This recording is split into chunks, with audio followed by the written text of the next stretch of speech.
अम्बरीश नाम के एक राजा थे, एकादशी का व्रत करते थे। एक दिन उन्होंने एकादशी का व्रत किया। द्वादशी के दिन अपने हाथ से गेहूं को पीसा, अपने हाथ से आटा को गूथा, अपने हाथ से रोटियां बनाई, अपने हाथ से सब्जी और दाल बनाई और अपने हाथ से रोटी बनाकर भगवान को भोग लगाते थे। अम्बरीश ऐसे राजा थे, भगवान से इतना प्रेम करते थे, इतना प्रेम करते थे कि वो किसी के आटे की रोटी नहीं बनाते थे। भगवान के बर्तन खुद धुलना, भगवान के दर पे झाड़ू खुद लगाना, इतना बड़ा राजा था। मतलब भगवान, याद रखना, मंदिर में जो आप झाड़ू लगाते हैं ना, वो भी पूजा का एक अंग है। भगवान के जो बर्तन धुलते हैं वो भी पूजा का ही एक अंग है। भगवान के लिए आप रसोई में भोजन बनाते हैं, आप भले अपनी रसोई में हो, मेरी माँ रोटी बना रही हो, पर भाव ये हो कि ये रोटी भगवान के लिए बना रही है, तो रसोई में रोटी बनाना भी पूजा हो जाएगा, ये भक्ति बन जाएगी। भोजन बनाइए पर भाव ये रहे कि ये भोजन भगवान के लिए है, तो वो भोजन बनाना भी भक्ति हो गया। हाँ,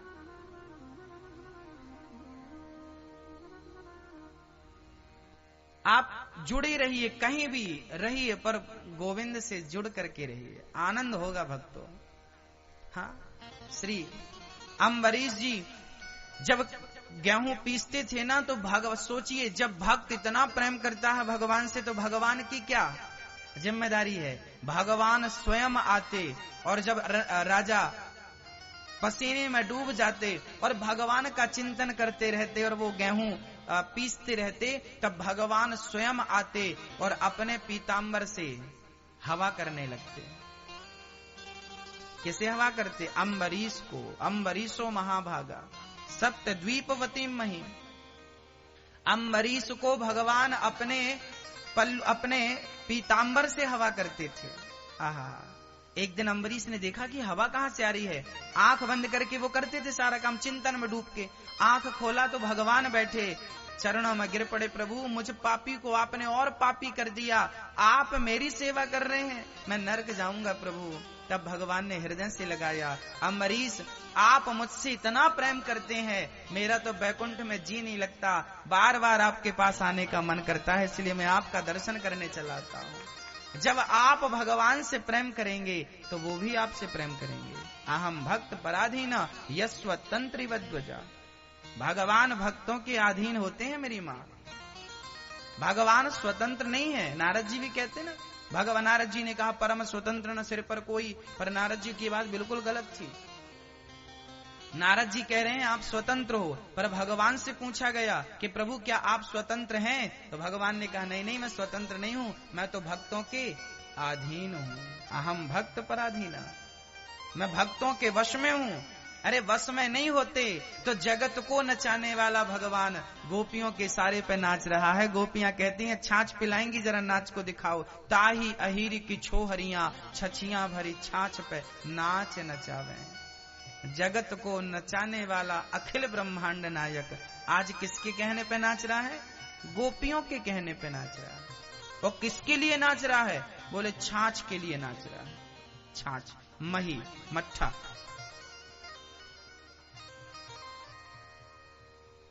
ऐसे भगवान। तो दो पहलू आप देखिए, एक ये था कि भगवान को लात मारा भृगु जी ने तो भगवान सहन कर लिया, और दूसरी तरफ अम्बरीश एक दिन एकादशी द्वादशी को ब्राह्मणों को भोजन करा रहे थे कि तभी दुर्वासा जी आ गए। दुर्वासा जी ने कहा मैं भी भोजन करूंगा। अम्बरीश बोले आइए, पर दुर्वासा जी स्नान करने गए, उनको टाइम लग गया और उस दिन तिथि की हानि थी, त्रयोदशी लगने वाली थी। कभी कभी तिथि की हानि हो जाती है, एकादशी के बाद सीधे त्रयोदशी आ जाती है, द्वादशी खत्म हो जाती है, 5-10 मिनट की रह जाती है, तिथि की हानि बोलते हैं उसको। उस दिन भी हानि थी, त्रयोदशी लगने के लिए केवल 5 मिनट बचे थे, और एकादशी का नियम है कि द्वादशी को पारण हो जाना चाहिए, है ना, पारण होना चाहिए। और एकादशी का पारण किस चीज से होता है? बोले चावल से होता है। एकादशी आपने रखी है तो द्वादशी को चावल खा के ही व्रत को तोड़ना चाहिए। अब अम्बरीश ने देखा कि संत जी को भोजन कराना है, पर आने में देर लग गई। तब अम्बरीश ने भगवान शालिग्राम जी का चरणामृत पी लिया कि पारण कर दूं। उन्होंने चरणामृत पीकर पारण किया। दुर्वासा जी ने कहा, मेरे आए बिना तुमने भोजन कर लिया। अपनी एक जटा उखाड़ी और पटक दी। एक राक्षसी पैदा भई और वो राक्षसी अम्बरीश को मारने चल पड़ी। पर अम्बरीश की रक्षा में स्वयं भगवान ने अपने सुदर्शन को नियुक्त कर रखा था। सुदर्शन ने जला दिया कृत्या को। अब अम्बरीश की रक्षा के लिए सुदर्शन दुर्वासा को मारने बढ़े। अब दुर्वासा जी चिल्ला रहे हैं, शंकर जी बचाओ। शंकर जी बोले, हमसे पंगा लिया होता तो बचा लेते, भगवान नारायण के सुदर्शन से कौन बचाए। ब्रह्मा जी बचाओ। ब्रह्मा ने कहा, आना मत यहां। तब नारायण की शरण में गए दौड़े दौड़े दुर्वासा जी, हे प्रभु मेरी रक्षा कीजिए, मेरी रक्षा कीजिए। भगवान बोले, क्या हुआ। बोले, आपका सुदर्शन पीछा कर रहा, मुझे मार डालेगा। भगवान बोले कि देखो दुर्वासा जी, यदि आपने हमारा कुछ बिगाड़ा होता तो हम आपको निश्चित माफ कर देते, पर आपने बिगाड़ा किसका है। हमारे भक्त का बिगाड़ा है। उस भक्त का बिगाड़ा है जो हमें बहुत प्रेम करता है, इसलिए सुदर्शन को अब मैं नहीं रोक सकता। तो बोले, कौन रोकेगा। बोले, मेरा भक्त कह देगा कि सुदर्शन रुक जाओ तो ये सुदर्शन रुक जाएगा, मेरे कहने से नहीं रुकेगा भी। तब ये भागवत में लिखा है, ये भागवत की चर्चाएं हैं, नवमें स्कंद की चर्चाएं हैं। तब दुर्वासा जी अम्बरीश के पास दौड़े दौड़े गए और चरणों में प्रणाम किया।